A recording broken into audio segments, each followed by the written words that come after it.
گا دنیا میں جتنے بھی فقہ حنفی کی کتب ہیں ان پہ حاشیہ لکھنا یہ علماء دیوبند کا شیوا ہے، تو پھر مجھے کہنے دینا یہ علماء دیوبند کی علمی خدمات ہیں۔ قرآن کا میدان ہو مقابلہ کوئی نہیں کر سکتا، حدیث کی خدمت کا میدان ہو مقابلہ کوئی نہیں کر سکتا، فقہ کا میدان ہو مقابلہ کوئی بھی۔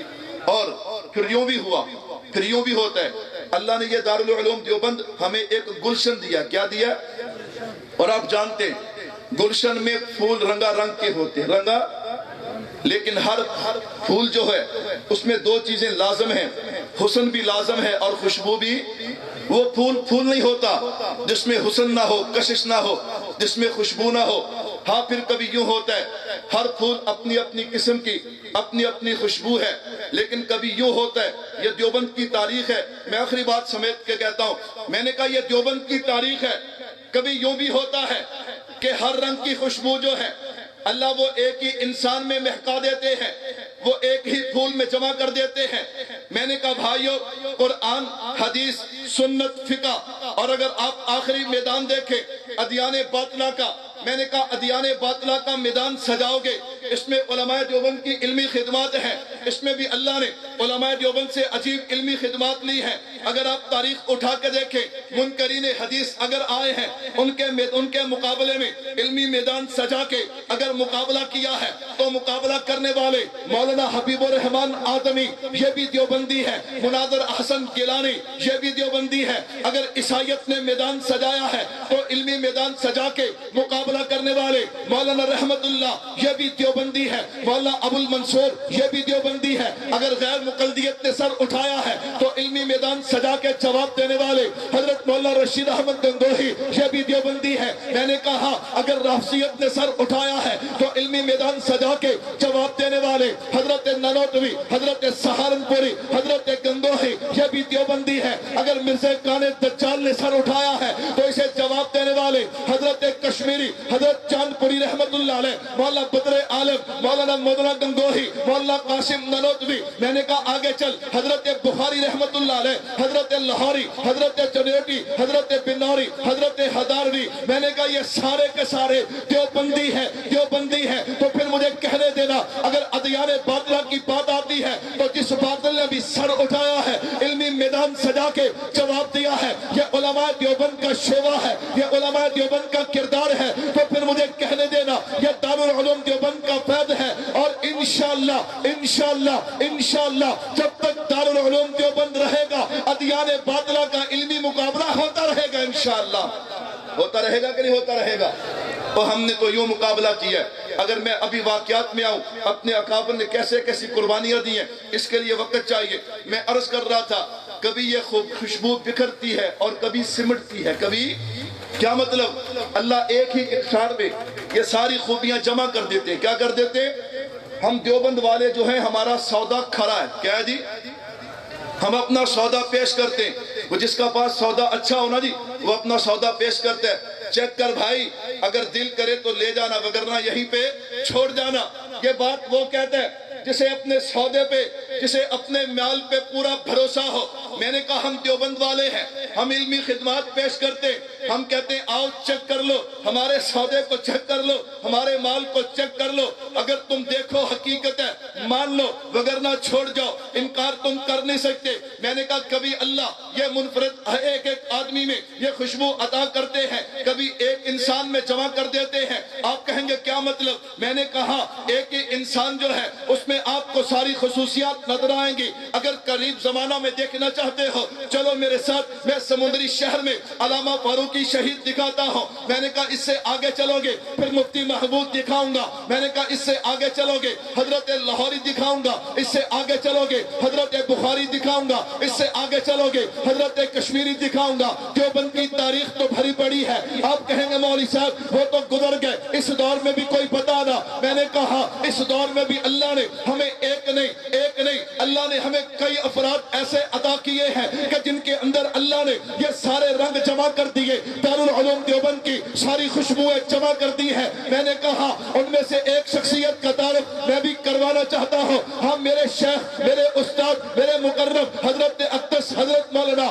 محمد الیاس محمد دامت برکاتہم العالیہ. میں نے کہا اگر تو میرے شیخ کو دیکھے گا درس قرآن کی مسند پہ تو کہے گا یہ بہت بڑا شیخ التفسیر ہے. اگر تو حدیث کی مسند پہ دیکھے گا تو کہے گا بہت بڑا شیخ التفسیر ہے. اگر فقہ کے مسائل بیان کرتا دیکھے گا تو کہے گا بہت بڑا مفتی ہے. اگر درسگاہ میں دیکھے گا تو کہے گا بہت بڑا مدرس ہے. اگر اسٹیج پہ دیکھے گا دلائل دیتے ہوئے تو کہے گا مسلک کا وکیل ہے. تبھی تو میں نے کہا نا, تبھی تو میں نے کہا اللہ رب العزت کا نظام ہے, یہ دارالعلوم دیوبند کی خصوصیت ہے. کبھی اللہ اس خوشبو کو پکھیرتے ہیں اور کبھی ایک انسان میں جمع کر دیتے ہیں. کرتے یا نہیں کرتے؟ یہ دیوبند کی تاریخ ہے کہ نہیں ہے؟ میں نے کہا آؤ بھائی دعوت فکر دینا چاہتا ہوں. علمی خدمات علماء دیوبند کی الحمدللہ قرآن پہ بھی خدمت ہو رہی ہے, حدیث پہ بھی ہو رہی ہے, سنت پہ بھی ہو رہی ہے, اور اسی طرح فقہ مسائل پہ بھی ہو رہی ہے, ادیان باطلہ پہ بھی ہو رہی ہے. آؤ اپنے مرکز کے ساتھ ملو, اپنے قائد کے ساتھ ملو اور دیوبندی ہونے کا حق ادا کر دو. اللہ مجھے اور آپ کو عمل کی توفیق عطا